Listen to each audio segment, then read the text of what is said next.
Here we go. So, folks,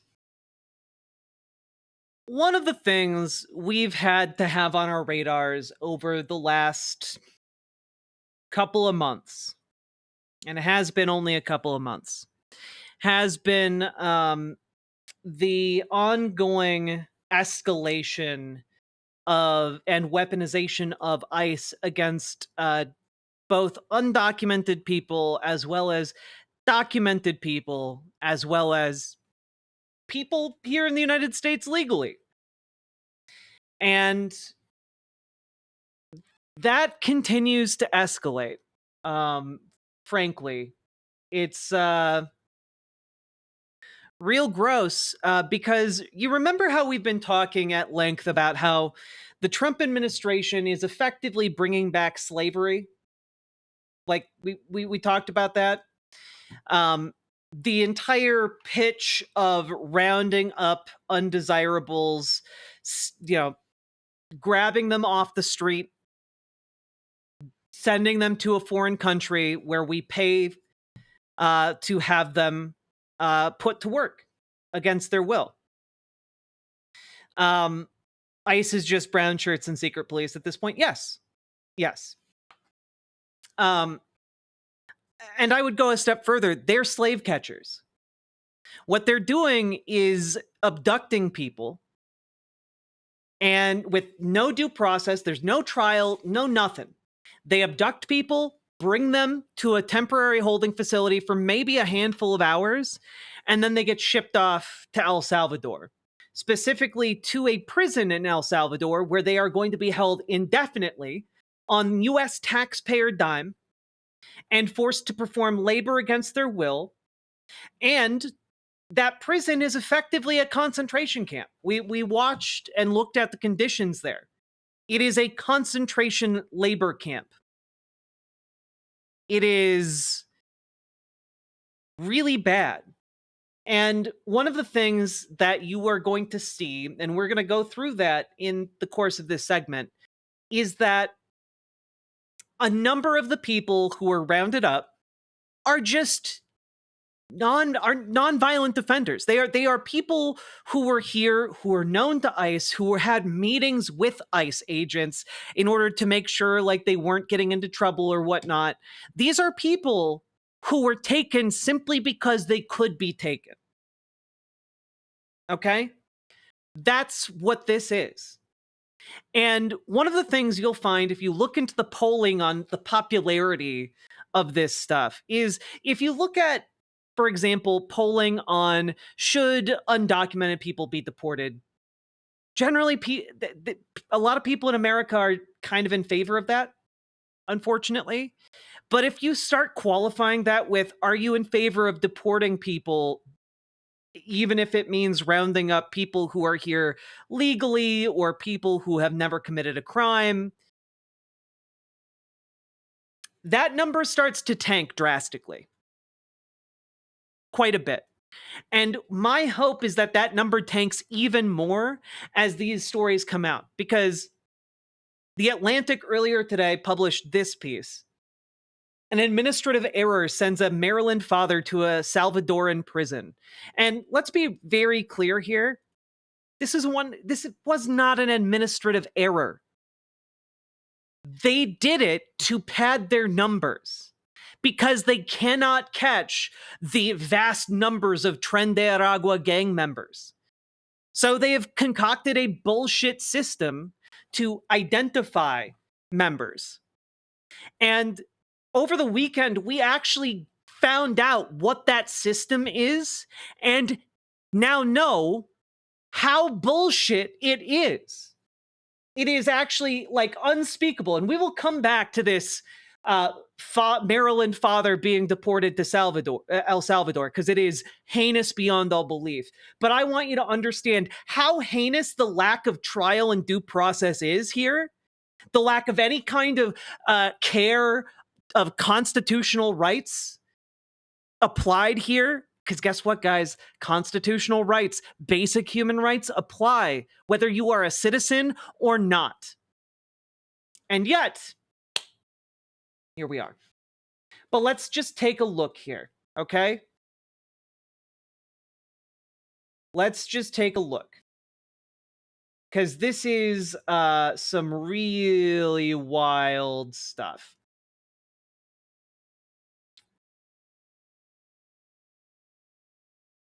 Here we go. So, props to the ACLU for this one, because they were able to uncover the prerequisites given internally to ICE for what constitutes someone being in violation of the Alien Enemies Act. And it's called the Alien Enemies Act Validation Guide.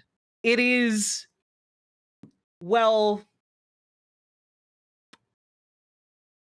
we'll get to it. So basically,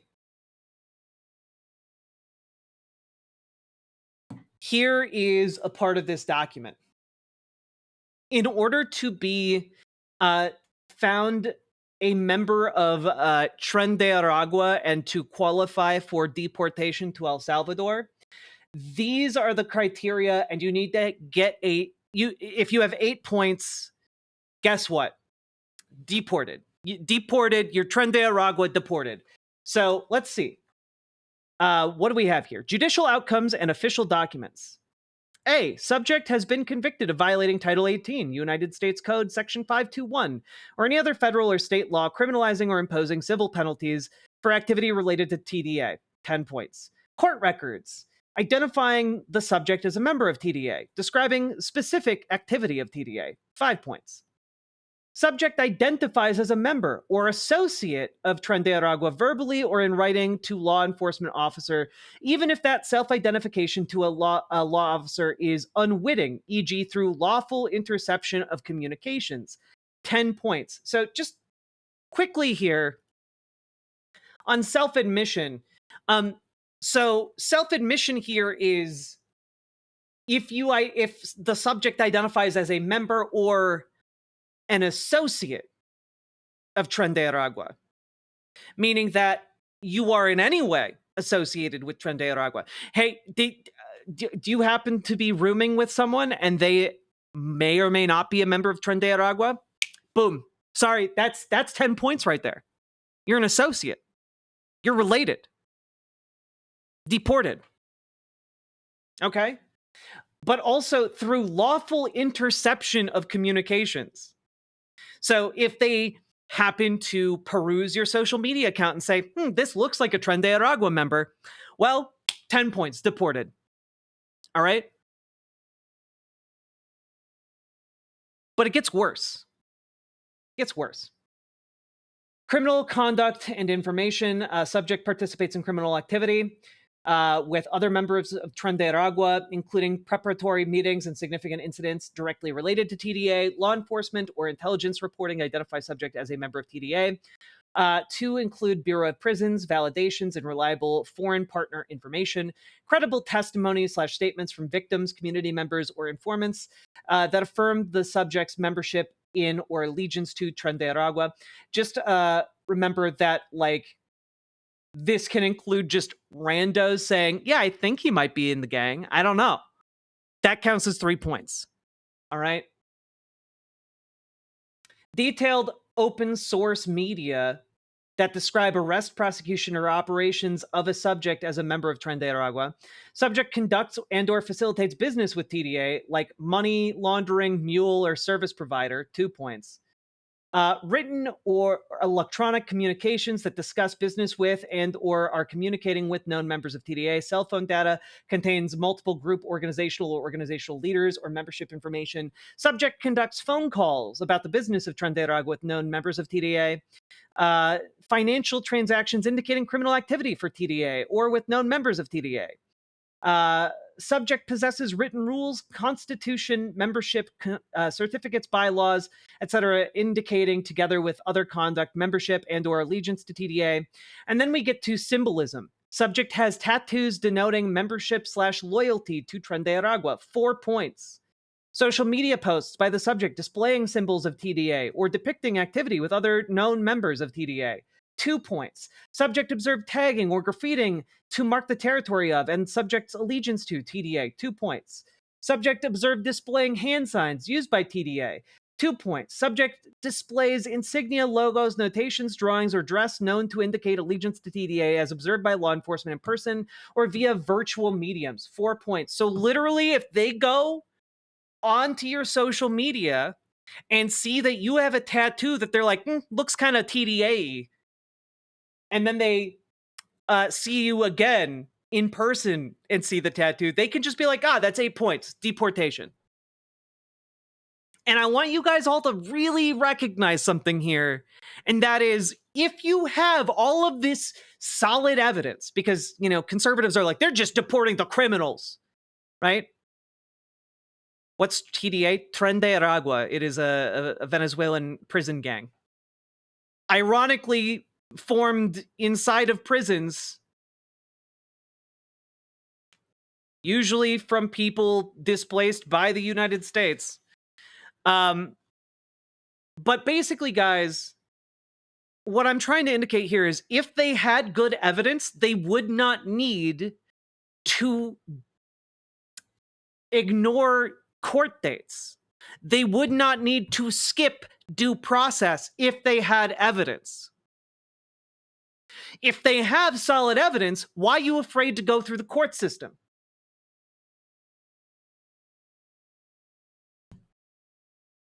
Full stop. And the reason they're afraid to go through the court system is because they do not have this evidence. This evidence has been, from the beginning, total horse shit. Okay?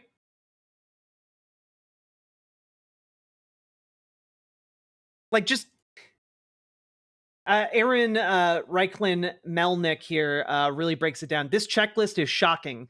A person can be declared an alien enemy based only on communications with someone ICE says is a member and nothing more. Because again, this is all based on ICE's word. There is no court system double checking their work. 6 points for texting a known member of TDA. 3 points for Venmoing or Cash Apping a known member. 9 points equals TDA member, sent to CCOT.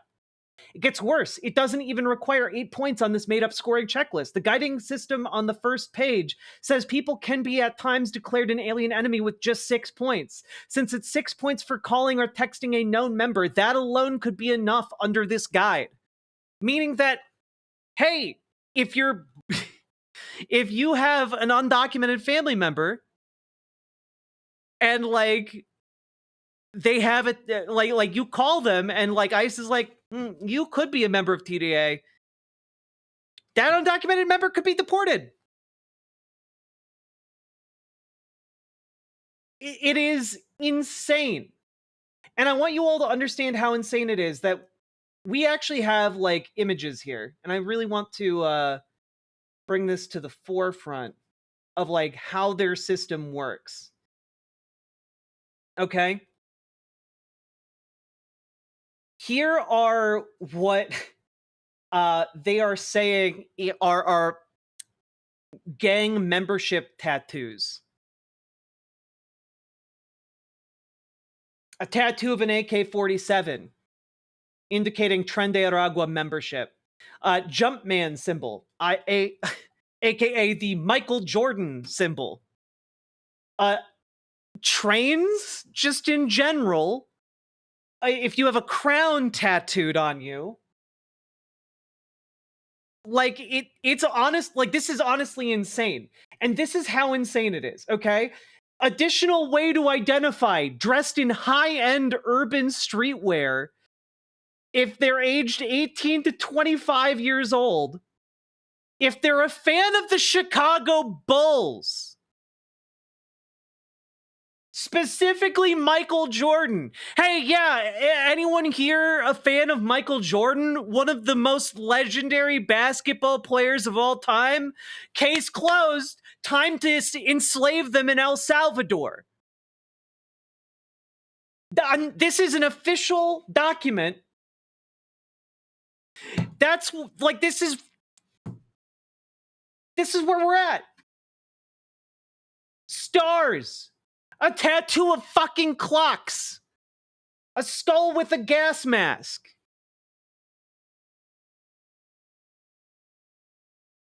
Often wears sports attire from US professional sports teams with Venezuelan nationals on them. Yeah. What the fuck? Genuinely. That's where we're at. They're like, ah, yes, a youth wearing a sports jersey must be a member of Tren de Aragua. Time to snatch them off the street and deport them without a trial to a slave jail. That's unironically where we are at. And you want to know something? You want to know something even more fucked up than that? People tracked down where one of those example images was.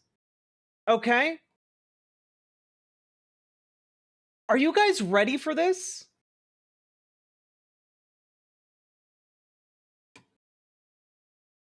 So, well, actually, multiple of these. This is where the Jumpman symbol came from.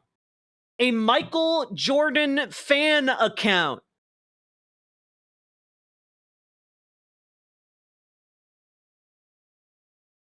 In their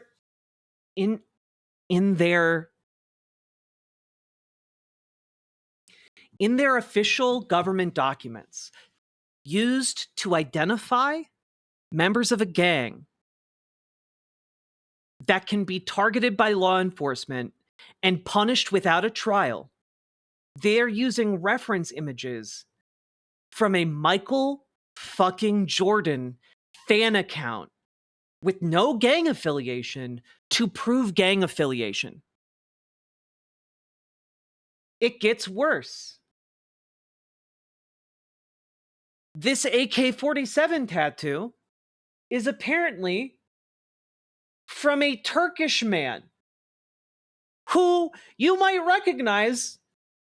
Turkey is not Venezuela.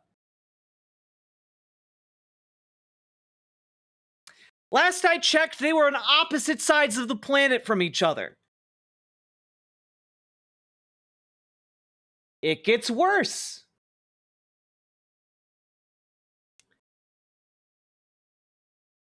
This train tattoo, you remember the train tattoo from the reference document? Someone tracked it down. The first use of it was from a men's style guide from 10 years ago.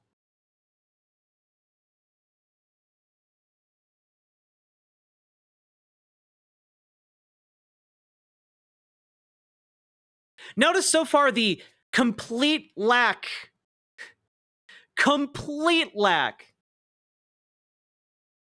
of any affiliation to Tren de Aragua in their reference images so far. Additionally, folks, this Hijos de Dios tattoo. Translation, Sons of God. Oh, where do you think that one's from, everybody? Oh, wild. It's from a place called Samurai Tattoo. It's literally from a Thailand-based tattoo parlor. These are not fucking Tren de Aragua members. They are fabricating evidence against innocent people.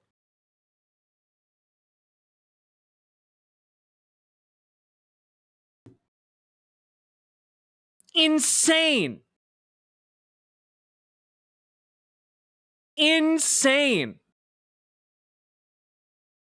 They are doing this as a pretense to sell people into fucking slavery.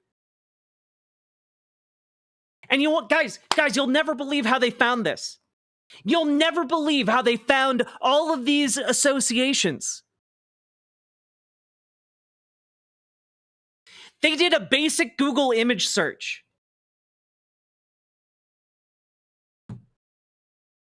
They did a Google image search in order to establish where these images came from. and were able, within the a matter of like a couple hours, find most of these reference image materials. And not a single goddamn one was Tren de Aragua. Okay? This is fucking crazy. This one is crazy though. You might have been like, okay, but what about Real Hasta la Muerte? What about that tattoo? That seems kind of Venezuelan gangish, right?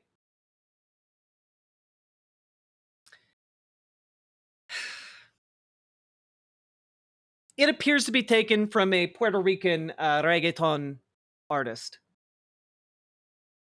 This is his tattoo in the process of being tattooed.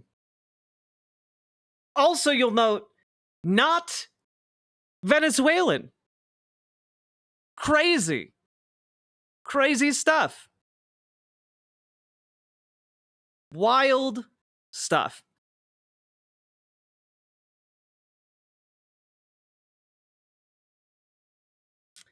Now, you might also notice that this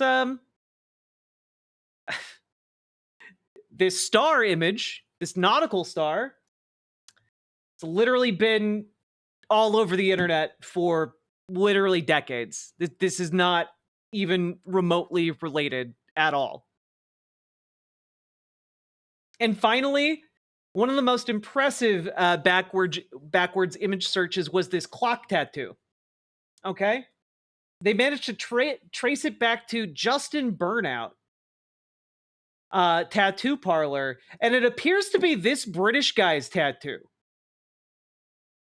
But hey, you know, maybe this random British guy is a Tren de Aragua member too. Who knows? You know, maybe ICE can like just hop and skip across the Atlantic Ocean, grab him off the street and sell him into slavery too.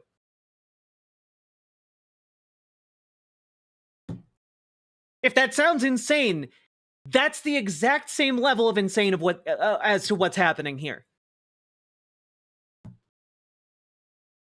It's fucking nuts.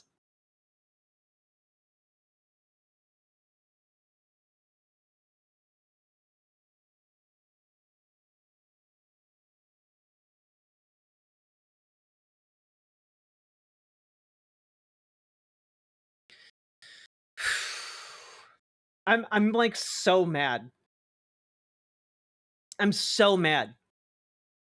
And guys, this is who they're deporting here, okay?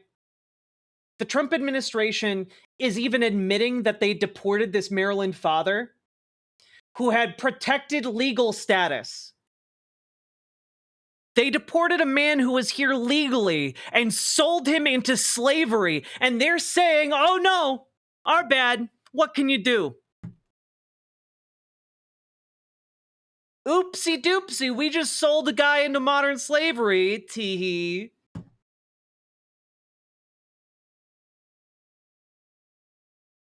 It's honestly so bad. Plaintiffs allege that on March 12, 2025, Abrego Garcia was stopped by ICE officers who informed him that his immigration status had changed. After being detained, he was questioned about gang affiliations and transferred ultimately to a detention center in Texas. Plaintiffs allege Abrego Garcia was told he would be removed to El Salvador and detained at the CCOP prison there. On March 15th, although ICE was aware of his protection from removal to El Salvador, Abrego Garcia was removed to El Salvador because of an administrative error. On March 16th, a news article contained a photograph of individuals entering intake at CCOT. Abrego Garcia's wife identified one of the detainees depicted as her husband based on the tattoos and head scars.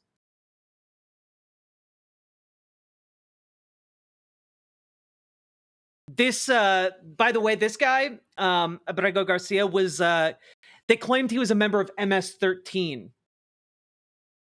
You know, the same MS-13 that the El Salvadoran government claimed it helped Donald Trump identify. So now we know they're also full of shit, which, to be fair, we already knew that. Everyone involved in this is full of shit. Also, what is insane here is this part here. During a bond hearing, Immigration and Customs Enforcement stated that a confidential informant had advised that Abrego Garcia was an active member of the criminal gang MS-13. Bond was denied. And they found that Garcia was a danger to the community. So basically, an unnamed source said that this guy was a member of MS-13, and that was all they needed. One person. One person.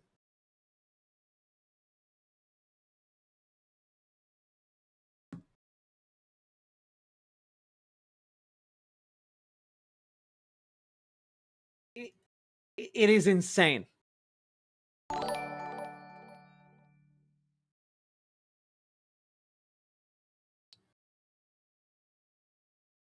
Logan Hill, thank you for the $2 super chat. Appreciate the lack of transphobia.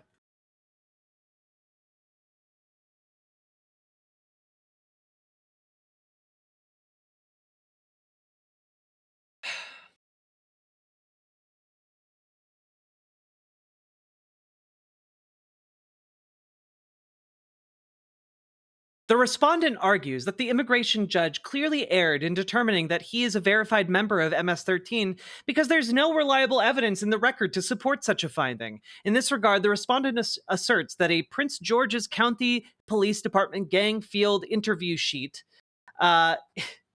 is based on hearsay relayed by a confidential source.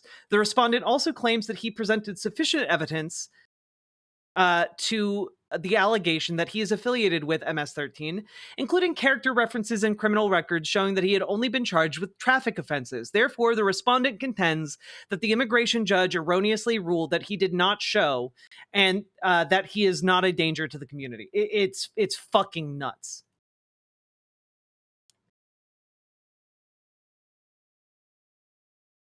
And not only that, guys, Abrego Garcia was specifically being held in the United States under protection from being deported to El Salvador.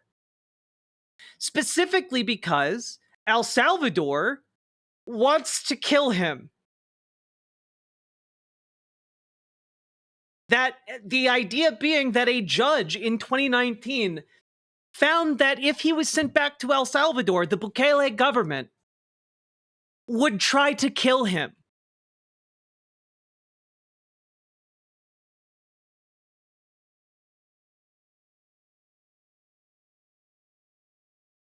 It's a fucking death sentence.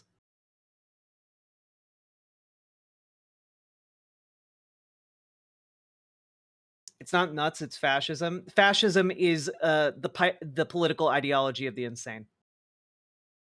Definitionally nuts.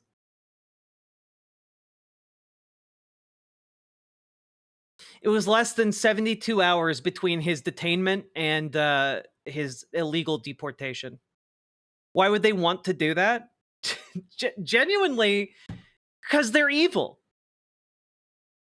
Genuinely because they are evil. At this point, if you see someone being detained by ICE, you have a duty to intervene, to ask for their documentation, to ask for their badge numbers, to ask for their identification, to ask to see their fucking warrant. You have a duty to intervene against these modern day slavers. They are not fucking police. And they are just grabbing people off the streets to pad out numbers so the Trump administration can have good propaganda to their evil sickos who support this.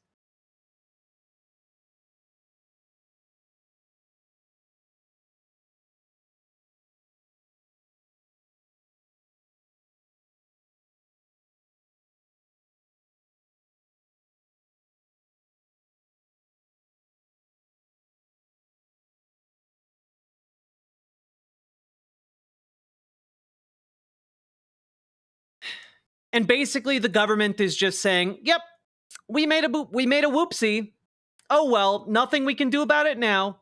He's already being paid for indefinite detention. Nothing we could do. Haha.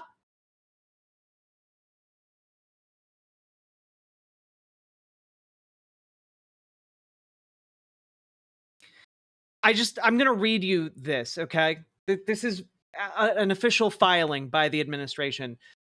But there is no jurisdiction in habeas. Plaintiffs admit, as they must, that the United States does not have custody over Abrego Garcia.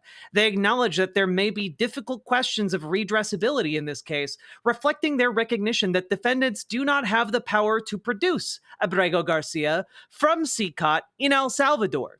But even more, they concede that Abrego Garcia is not in defendants' custody.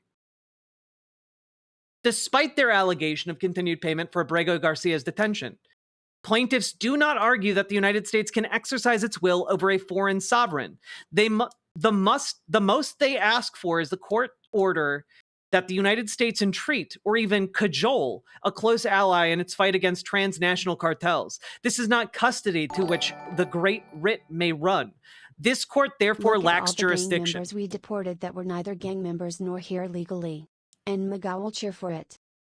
They deported a random father who is here escaping persecution in El Salvador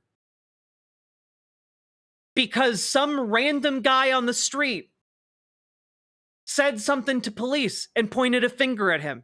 This is literally secret police shit. And understand why they are doing this. They are doing this because they cannot fulfill their promise of mass deportations, at least not yet. They do not have the resources. They do not have the infrastructure. It is not possible for them to deliver the deportations and holding of millions upon millions of people. It is not possible. So instead, what they are doing is what amounts to terrorism of people legally within the United States. They are creating essentially a Gestapo, a secret police that can terrify people into silence and into the shadows.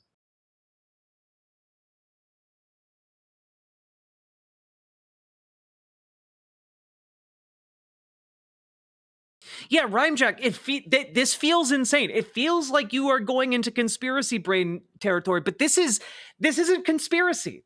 I'm reading to you guys from the court filings of the US government.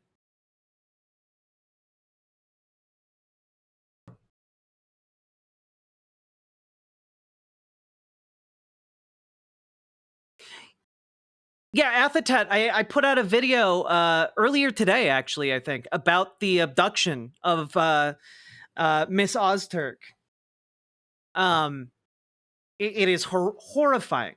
They are going after people who are here legally and people who they know are here legally and who are vulnerable because they can. It is an exercise in power. It is an exercise in terror meant to bully us into silence.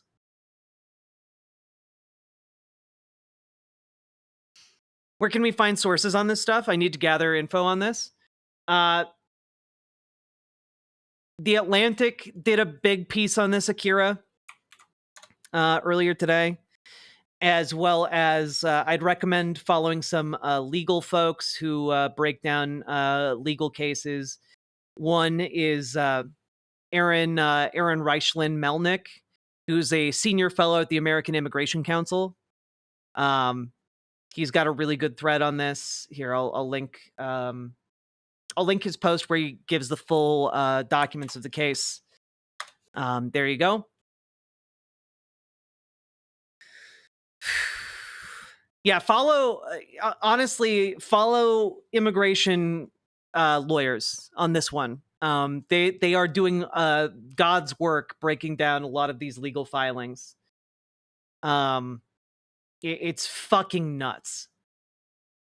They developed a bullshit system to concoct bullshit, not even charges, like bullshit accusations. And then anyone who fills those, anyone at all, they just deport them to a mega prison that is a concentration camp that enslaves people. It's insane.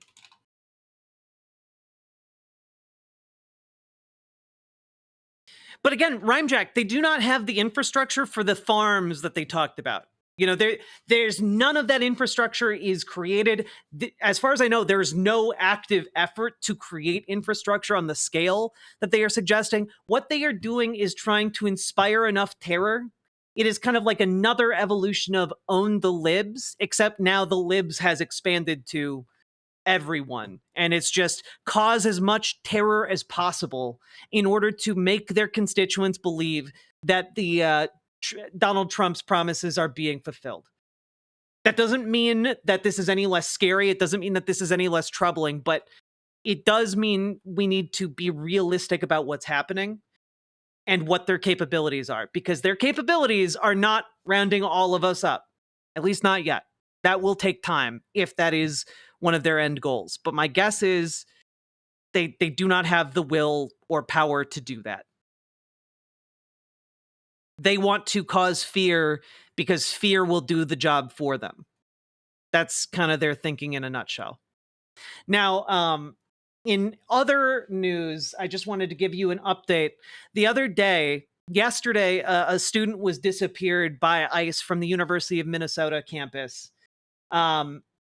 Multiple students now have apparently been disappeared by ICE. Governor Tim Walz put out a statement today saying, "We have yet to receive adequate information from Homeland Security about the recent news of Minnesota students being detained by ICE. Snatching up students who come here legally to work hard and get an education does not make you tough on immigration. We need answers." And it's scary.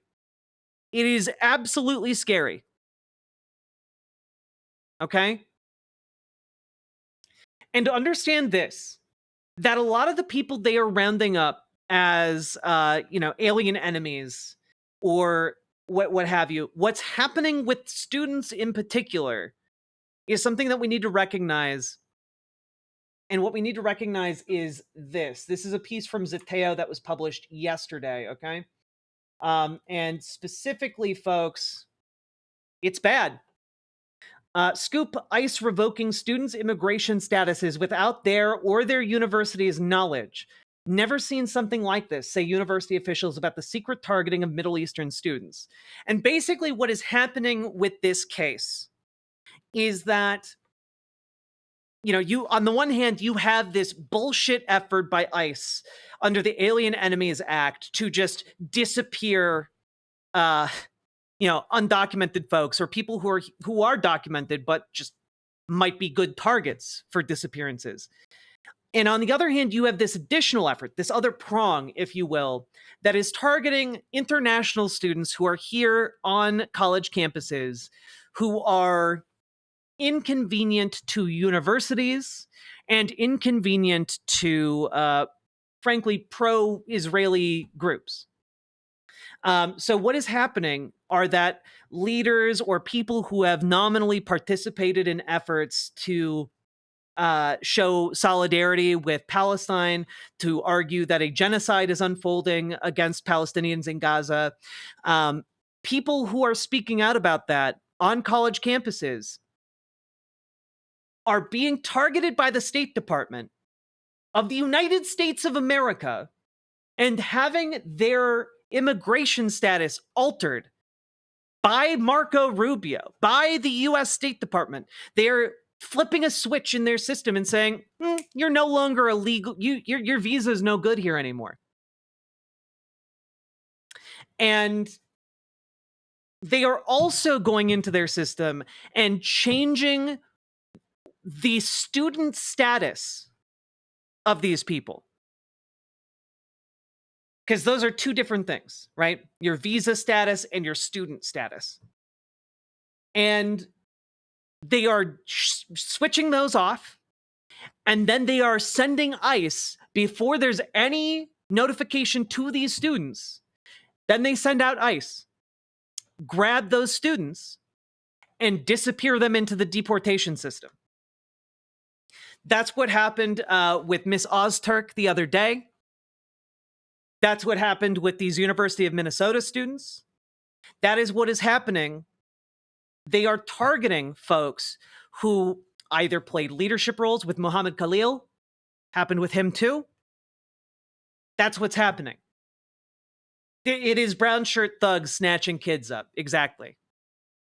And the thing is, this backs up exactly what I'm saying, what I've been saying. They are seeking to create a climate of fear by going after the easiest targets. People who don't know that they're coming, people who don't expect that they're coming, and people who are comfortable because they are here legally.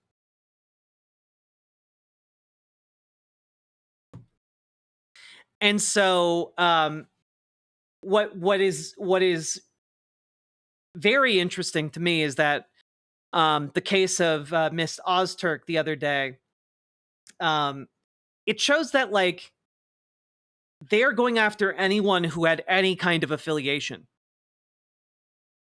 Because Ozturk, what she did was she wrote an op-ed in her school newspaper over a year ago.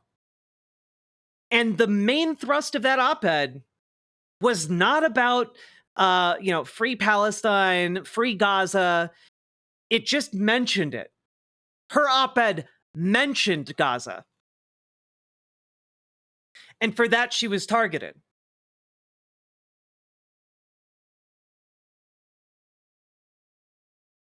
Narmanda writes, I was a foreign student in the US who left the country to go back home before completing my education completely by chance.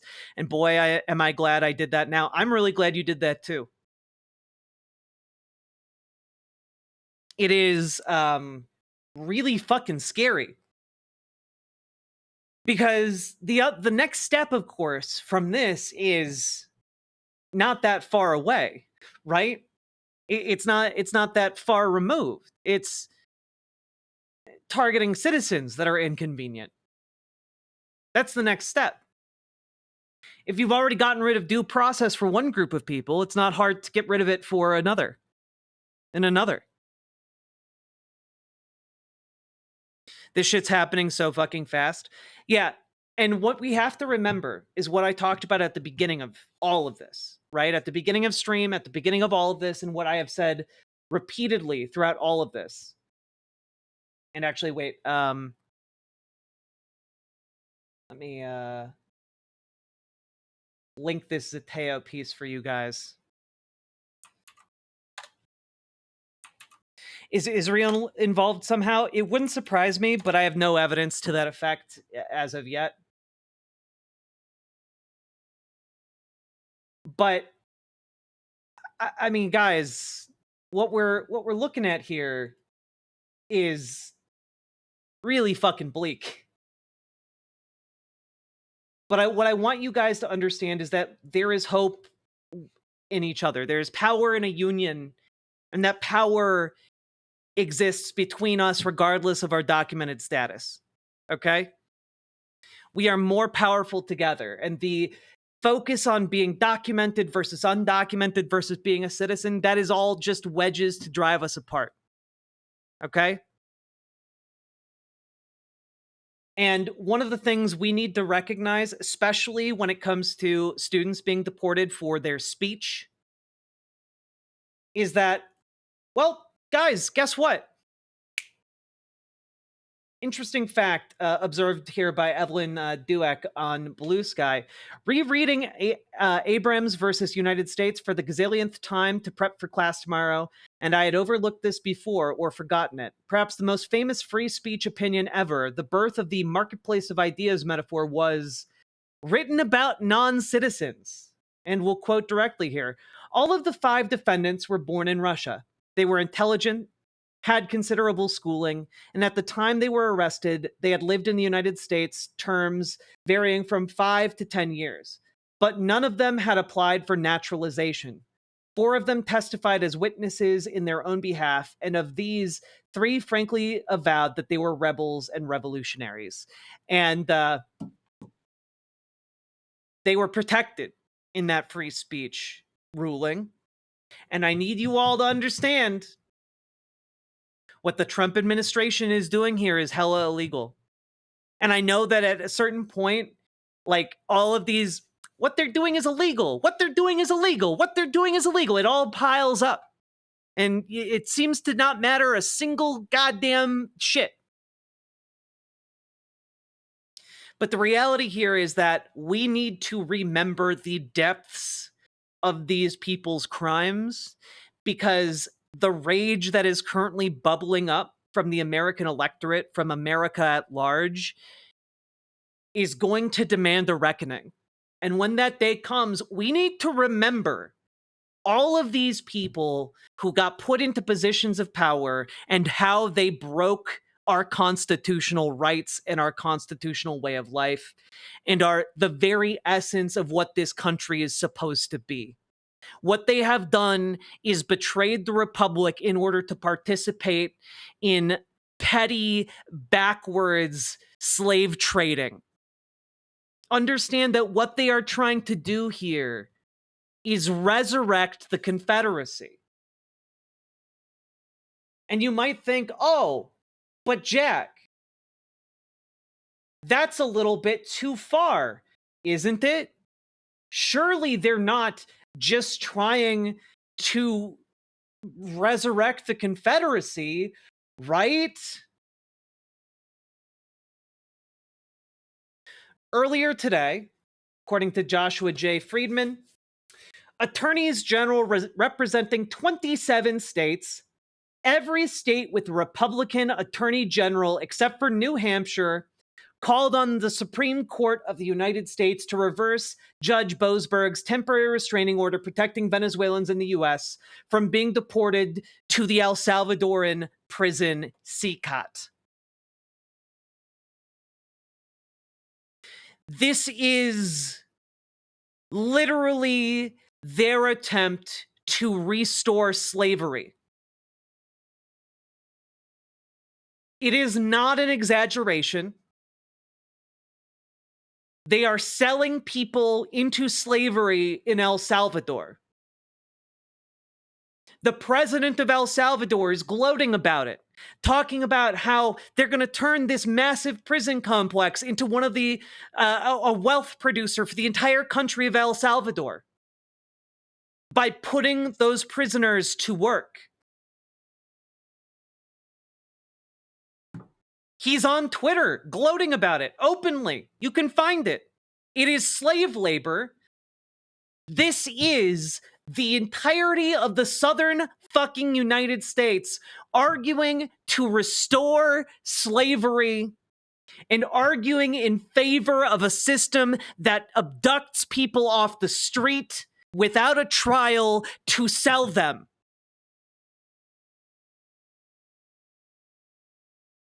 That is what this is.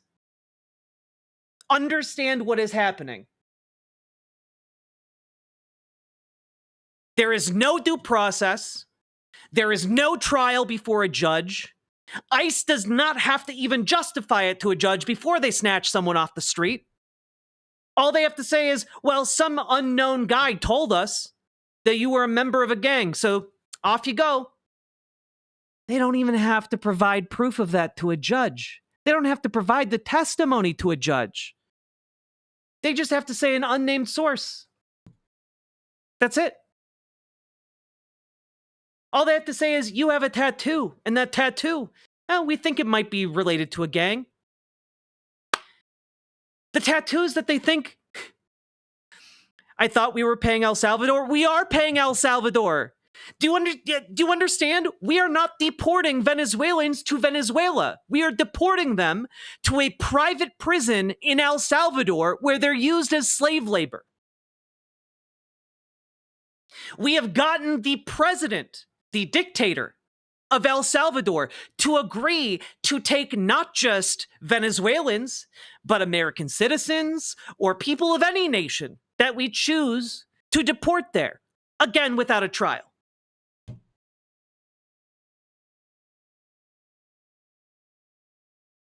The purpose of us making this deal with El Salvador, this El Salvadoran dictator, the purpose of that was so that we could send anybody there.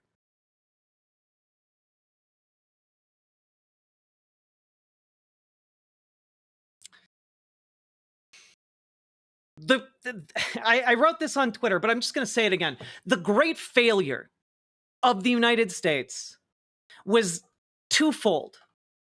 One, We did not complete Reconstruction. After the Civil War, we did not finish the process of ending the Confederacy. We did not do that. After Abraham Lincoln was assassinated, that process fell apart. That is what then led to Jim Crow. It's what led to a lot of these devastating consequences that have echoed for 150 years in our country.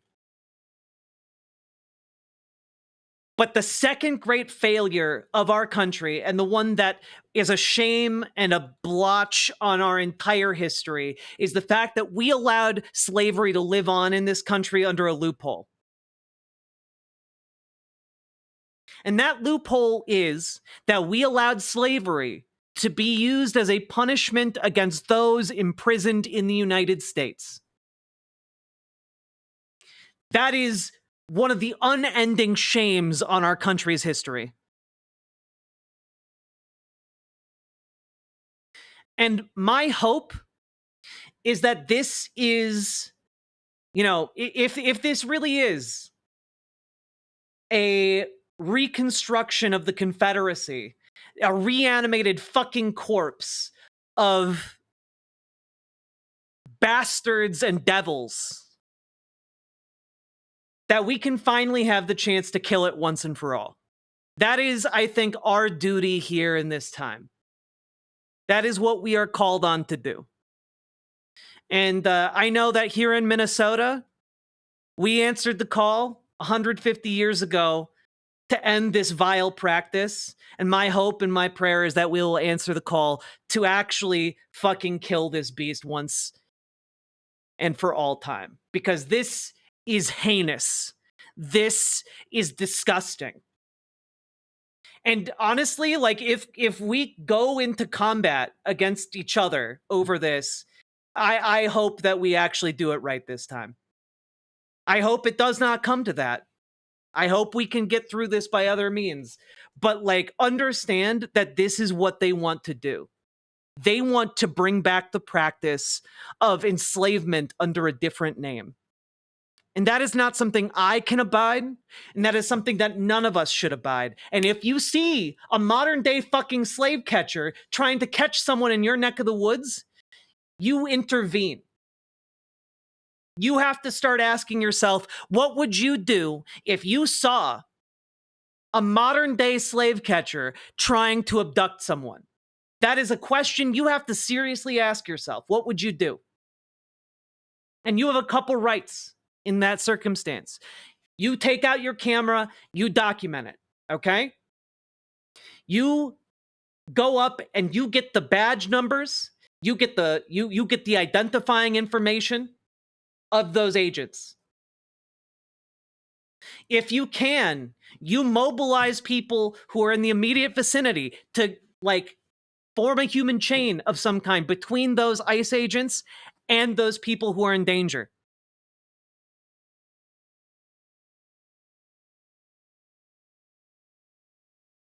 You do what you can with your privilege, because you, as citizens, right now, you have more privilege. You have more power than someone who's being targeted by ICE. And you need to use that power.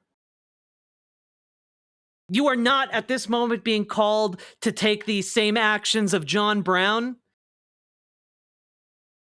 You are not being called to make that sacrifice.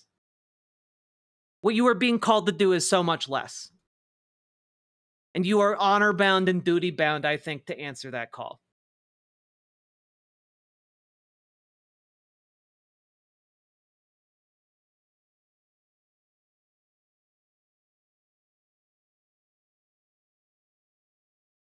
And if you are feeling hopeless, if you are feeling like you aren't brave, you can't do this, you were not built for these times, I have one last thing that I want to show you guys for this segment.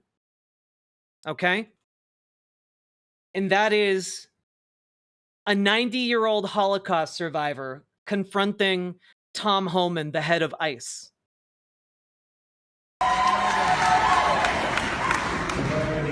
I was hauled up by the Nazis.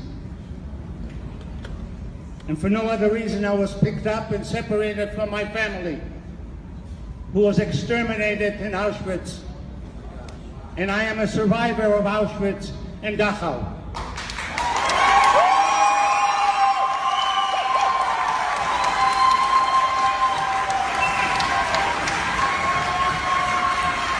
I spent 5.5 years in concentration camp. I spent 5.5 years in concentration camp for one reason and one reason only. Because we picked on people, and you as the sheriff, who we elected as sheriff of this county. We did not elect you as sheriff of Washington, D.C. It's about time you serve the people here. And when this gentleman stands up there and he says he doesn't go after any people, he should read today's beat. Because in today's beat, the Supreme Court Justice of State of California objected to ICE coming in and taking people away from the courts. Don't tell me that this is a lie. You stand up here, Mr. Jones, don't forget, history is not on your side.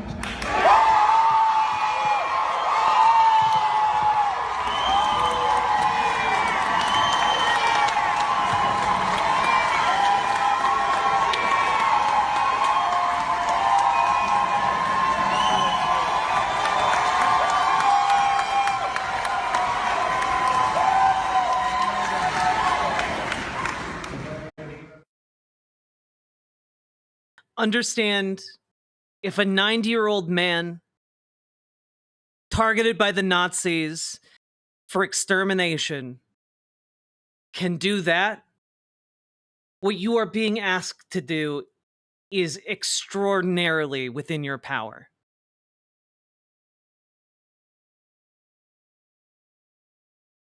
It is not time to sit idly by. You have to do something if you can. If and where you can.